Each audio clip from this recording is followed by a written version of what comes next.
At Christmas Eve, my parents threw me out, with suitcase. My sister smirked. Let's see how you manage. I shivered on a snowy bench. Spotting a barefoot, purple-faced woman, I handed her my winter boot. An hour later, 19 black BMWs surrounded me. The woman said just one sentence. I learned the truth about my family on Christmas Eve, the night my parents shoved a single suitcase into my hands and slammed the door behind me. My sister smirked in the porch light, whispering, "Let's see how you managed, Jasmine." I managed by shivering alone on a snowy bench, breath sharp, fingers burning. Then I saw her, a barefoot woman, face turning purple in the cold.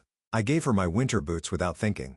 An hour later, 19 black BMWs surrounded me, doors opening in perfect sync.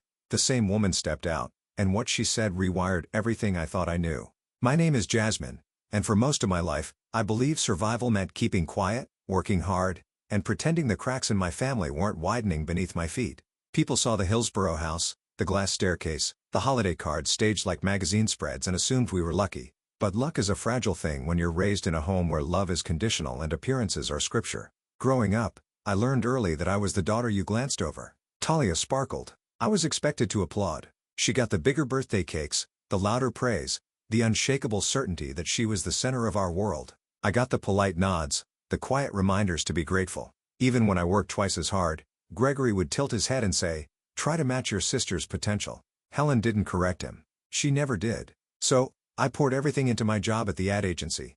Hours, holidays, pieces of myself I never got back because it was the only place where effort turned into something measurable. Until the morning, it didn't. A restructuring email, a badge that stopped working, a small box with my desk plant rolling in the passenger seat, and a numbness that stayed with me on the 40-minute drive back to Hillsborough. I told myself it would be temporary, just a couple weeks, I'd said when I called my mother. Her voice sounded rushed, distracted, like she was already reaching to hang up.